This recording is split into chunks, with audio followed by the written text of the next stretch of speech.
Joining us now, the Deputy Managing Editor for Time Magazine, Radhika Jones, here to reveal the 2014 Person of the Year. I thought it was going to be Taylor Swift. I did. I know Mark hoped so, too. I thought it was going to be Taylor Swift with a twist. I heard that. We won't say that. Okay, Radhika, I hate to disappoint you guys, but I think you're going to like this story. The Ebola fighters are Times Person of the Year. This is a story that tells the arc of the year. It was an epidemic that began very slowly in March, April, May, and it's a story both of local people's early preparation and efforts to contain this problem and larger failures to stop the epidemic when they could. And I think they were so overlooked in so many ways, given the fear and the local stories here in America about Ebola cases, specific hospital breakdowns. And, you know, we often did not, I think, fully show exactly what they do. Well, it's an interesting problem. It's like we paid attention to the story at exactly the wrong times. Yeah. The attention needed to be paid early on. Instead, it sort of, the epidemic was able to spread. So our story really highlights people, many of them on the ground in places like Liberia, Sierra Leone, who started early and started fighting this disease. And it's important to remember that we as a world are very capable of fighting and containing infectious diseases. The fact that this epidemic has gotten out of control is a man-made problem. And part of our goal with Person of the Year always is to look forward and think, you know, what happened this year and how is it going to affect us going on? Here are the other finalists you had, and this is along the same lines, the Ferguson protesters, Vladimir Putin, Taylor Swift. See, Mark, we thought, we weren't wrong to think it would be her. Only with a twist. With a twist, okay.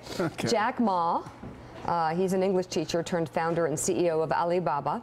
Tim Cook, Masoud Barzani, the acting president of the Iraqi Kurdish region since 2005, and Roger Goodell. What a mix of people. So what goes into making this decision? So we are looking at the entire arc of the news of the year. We're looking at the people who affected the news for good and for ill. And, you know, there are a lot of people on that list that you read who we would have a lot of debates about.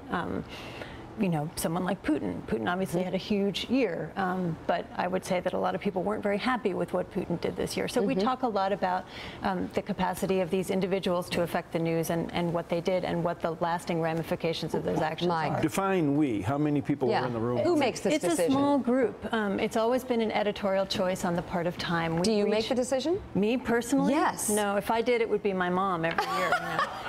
I get it. That's fair. But no, we have a long legacy of this. The first Person of the Year was named in 1927, and it was Charles Lindbergh. And you mentioned a few of the, Gandhi, Martin Luther King. There are many presidents, many heads of state. One of the things I like about this year's choice is that these people are not familiar to us. This is very rare for the franchise.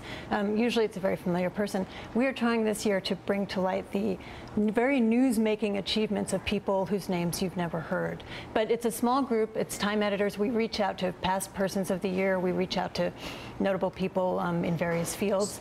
But, you know, as Time, we're a general interest publication, and we cover all sorts of news, and that's why you'll see cultural figures and other kinds of people on these lists. Tell us the story of one of the Ebola fighters who gets a focus from you.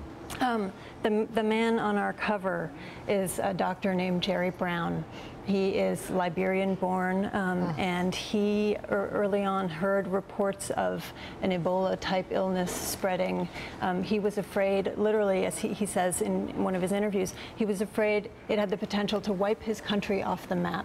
And he set up his hospital's chapel as an early Ebola treatment holding center, and has been treating patients throughout the epidemic, and now has he calls them graduation ceremonies for people who survived the disease.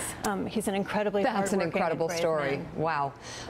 Radhika, thank you so much. Up next, the wide-range reaction to the scathing report on CIA interrogation tactics. Richard Engel, David Ignatius rejoin the conversation in just a moment.